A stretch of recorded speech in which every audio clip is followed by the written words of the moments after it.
Esse documento é essencial à demanda. Eu preciso juntar, por exemplo, o meu RG, eu preciso uma ação de divórcio juntar a certidão de casamento, uma ação de guarda juntar ali a certidão de nascimento. São documentos essenciais à propositura da demanda. Eu preciso juntar também meus documentos pessoais, preciso juntar um comprovante de endereço. Eu já vi advogado, nunca aconteceu comigo, mas eu conheço advogado que teve que emendar a inicial. Por quê? Porque não juntou ali o comprovante de endereço. Inclusive uma ação de competência federal relacionada ali à Previdência. O juiz mandou emendar a inicial, você junta aí o comprovante de endereço. Precisa, é necessário. Só que tem um documento que esse é indispensável, né? Qual seja? A procuração. A procuração outorgada ao advogado, evidentemente, tem que ser juntado. E na maioria das vezes é o documento 1, né? Você deve lembrar quando você elabora lá a sua petição inicial, né? E coloca lá fulano de tal, nesse ato representado pelo seu advogado, entre parênteses, procuração em anexo, DOC 1. Estou aqui o quê? Cumprindo a disposição prevista no artigo 320 do novo CPC. Ok? Ótimo. Então eu tenho ali os requisitos. A petição inicial ela tem que ser apta para que o processo comece a se desenvolver de uma forma válida, de uma forma adequada. Mas e se eventualmente eu me esqueço de cumprir com algum desses requisitos? E se eventualmente eu não li ali o 319, não li o 320 e simplesmente não juntei algum documento, não cumpri com algum dos requisitos previstos na lei? Minha petição será indeferida de pronto? Não. Artigozinho importante do CPC é o artigo 321. Tá? Artigo 321 do CPC, que estabelecerá para nós o seguinte, que quando faltar algum dos requisitos previstos no 319, no 320, o juiz intimará o autor para que ele emende a inicial ou a complete. Então não vai ser indeferido de plano, não. Vou dar uma outra oportunidade. Intimar o autor para que ele emende a sua inicial. Prazo. Tem prazo. E prazo é um detalhezinho importante para concurso. Qual é o prazo para emendar a inicial? 15 dias. 15 dias. Então, veja bem, se faltar algum dos requisitos do 319, do 320, o juiz intimará a parte, intimará o autor para que ele emende a sua inicial no prazo de 15 dias. E agora sim, se no prazo de 15 dias a emenda não for feita, agora sim a petição inicial será indeferida. E o juiz, então, proferirá ali uma sentença terminativa, uma sentença sem resolução do mérito. Porque, afinal, não foi atendido a sua intimação para a emenda. Agora sim, a petição inicial será indeferida. Só nesses casos, já que a gente está falando de indeferimento, essa é a única hipótese de indeferimento? Não, não é. Então vem comigo. Dê uma aceleradinha aí no seu código. Vá lá para o artigo 330. Sai aí do artigo 319, 20, 21. Vá lá para o artigo 330 do seu Código de Processo Civil. O legislador me apresenta nesse artigo justamente as hipóteses de indeferimento da petição inicial. Quais são as hipóteses de indeferimento da petição inicial? Diz o legislador, essas 4 aqui, ó, quando a petição inicial for inepta, quando a petição inicial, quando a parte, melhor dizendo, for manifestamente ilegítima, quando o autor carecer de interesse processual ou quando não forem atendidas as prescrições dos artigos 106 e 321. Vamos lá, força na peruca, fica atento, presta atenção. Quais são as hipóteses de indeferimento da petição inicial? Quando ela foi inepta, quando a parte for manifestamente legítima, quando o autor carecer de interesse processual ou quando não forem cumpridas as prescrições dos artigos 106 e 321. Vamos começar pela petição inepta? Não, não vamos não. Vamos começar pelo inciso 2º e inciso 3º. Por quê? Eu tenho certeza absoluta que você já ouviu falar sobre isso.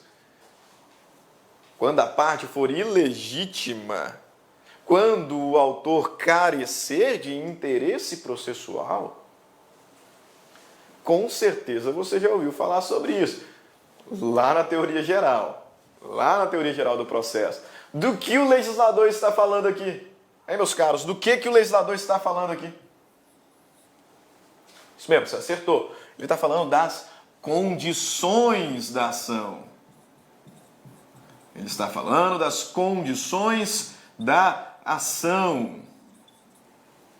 Isso mesmo, muito embora alguns doutrinadores entendam que essas condições elas não mais existem, que o CPC não é mais adepto à teoria eclética de Henrico Túlio Lieberman. De fato, se você abrir lá no site do Planalto, CPC 15, dá um Ctrl F e escrever condição da ação ou condições da ação, você não vai encontrar nada. Porque essa expressão não existe. Mas elas estão lá. Prevalece ainda na doutrina que realmente o direito à ação, direito subjetivo, público, ele é condicionado. A resposta de mérito só receberei se eu preencher as condições da ação. E são quais? Legitimidade, ad causum, e interesse de agir. Interesse de agir. O que aconteceu com o novo CPC é que aquela condição da ação, possibilidade jurídica do pedido, foi absorvida pelo interesse processual, pelo interesse de agir. Antigamente, o legislador dizia expressamente sobre as condições da ação. Identificavam 3.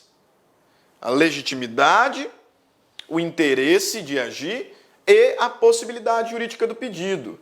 A possibilidade jurídica do pedido foi absorvida pelo interesse processual. O legislador não utiliza mais a expressão condição da ação, mas data máxima vênia.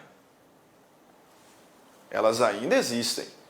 O legislador ainda fala sobre a legitimidade ad causum, sobre o interesse processual, né, como condições, como requisitos necessários à prolação de uma decisão de mérito. Então, aqui estão. Se faltar legitimidade, faltar interesse processual, diz o legislador aqui no artigo 330 que a petição inicial será, então, indeferida. Ótimo. Primeira hipótese que ele menciona é que a petição inicial ela será indeferida quando for inepta. Então, primeira hipótese de indeferimento da petição inicial é a inépcia. Quando é que a petição inicial é inepta ou será considerada inepta? Parágrafo 1º do artigo 330. A petição inicial será considerada inepta quando lhe faltar o pedido ou a causa de pedir. Deixe-me aqui fazer um outro adendo. Você se recorda quais são os elementos da ação? As condições da ação, eu já fiz menção, data máxima vênia ainda existem. Só que agora foram reduzidas a 2, legitimidade e interesse de agir. Agora, e os elementos da ação quais são? Os elementos da ação são partes, causa de pedir e pedido. Partes, autor e réu. Pedido, o que se pede. E causa de pedir, por que se pede. Nesse contexto, a petição inicial será evidentemente considerada inepta e, por conta disso, indeferida, se faltar pedido. Se faltar causa de pedir, imagine só, eu ajuizo uma ação e eu falo, excelência, olha, eu quero a condenação do Luiz ao pagamento de R$1 milhão. Daí eu vou falar mais, por indenização material e por dano moral. Ponto. Mas o que ele fez? Por que você está pedindo? Não basta eu apresentar o pedido, eu também tenho que apresentar a causa de pedido, o fundamento, a razão daquilo que estou pedindo. E se faltar, é causa de inépcia, e consequente indeferimento. Além disso, a petição inicial será inepta quando o pedido for indeterminado. Nós veremos que o pedido tem duas características, ele precisa ser certo e determinado. Quando for indeterminado, então a petição será considerada inepta, com exceção das hipóteses em que a lei autoriza expressamente o chamado pedido genérico. Ok? Perfeito. Também será considerada inepta a petição quando a narração dos fatos não decorrer logicamente à conclusão. Infelizmente, tem alguns colegas nossos que escrevem muito mal. Infelizmente. O cara escreve dos fatos e começa. Não tem nada a ver. Não tem nada a ver o que ele escreveu, não tem lógica nenhuma. Causa de inépcia da petição inicial, não tenha dúvida. E, para terminar, quando contiver pedidos incompatíveis entre si. Aí também a petição inicial será julgada inepta e, por consequência, será indeferida. Então, veja, a petição inicial será indeferida quando for inepta, será indeferida quando faltar ali legitimidade de uma das partes, quando uma das partes for manifestamente legítima, quando faltar interesse processual para o autor, mas ele conclui, quando forem inobservadas ou descumpridas as prescrições do artigo 321 e do artigo 106. O artigo 321 nós já vimos, diz respeito à emenda da petição inicial. Ficou faltando lá um dos requisitos, o juiz mandou emendar, deu prazo de 15 dias para isso. E no prazo de 15 dias você não fez? Taca-lhe pau. Taca-lhe pau, nego. Indefere a petição inicial. Ele te deu a oportunidade de emendar, você não emendou. Perdeu o prazo. Indefere a petição inicial. Sentença terminativa. Não vai analisar o mérito. Então você pode recorrer, sim, é verdade. Você também pode propor nova ação, agora consertando o defeito. Mas ele diz também, se inobservado o artigo 106, tinha falado 160, artigo 106. O artigo 106, meus caros, diz acerca da hipótese em que o advogado ele atua em causa própria. Diz sobre a situação em que o advogado atua em causa própria. E nessa circunstância ele tem, necessariamente, que cumprir alguns requisitos específicos. Quais sejam? Olha lá. Quando postular em causa própria, incumbe ao advogado declarar na petição inicial ou na contestação o endereço, seu número de inscrição na OAB, o nome da sociedade de advogados da qual participa para o recebimento de intimações. Então, o advogado tem que declarar na sua petição inicial, que é o que nós estamos estudando, o endereço, seu número de inscrição na OAB e o nome da sociedade de advogados da qual faz parte. E se mudar de endereço, tem que comunicar ao juiz, que é o segundo inciso. Parágrafo 1º. Se o advogado descumprir o disposto no inciso 1º, o juiz ordenará que se supra a omissão no prazo de 5 dias, antes de determinar a citação do réu, sob pena de indeferimento da petição. Então, você, advogado, você vai atuar em causa própria, além daqueles requisitos previstos lá no Código de Processo Civil, artigo 319, você também tem, com fundamento no artigo 106, que identificar o endereço, identificar o seu número da ordem, identificar a sociedade de advogados que faz parte. Se mudar, tem que informar. E se isso não for feito, o juiz vai te dar prazo para fazer. Se você não suprir essa omissão no prazo de 5 dias, então, taca-lhe pau.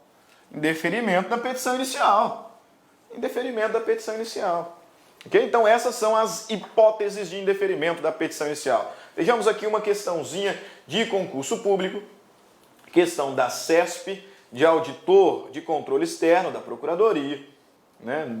Se eu não me engano, da Procuradoria do Pará, se estou salvo memória, né? Me falha a memória, diz lá, acerca da formação, da suspensão e da extinção do processo, julgue o item. Considera-se proposta a ação somente após a citação válida do réu. E aí? Errado? Errado! Considera-se proposta a ação no protocolo da petição inicial. O que acontece com a citação válida é a produção dos efeitos em face do réu. Só que considera-se proposta tão logo protocolada a petição inicial. Chupetinho, né? Tranquilinho aqui, ó. Mamãozinho com açúcar.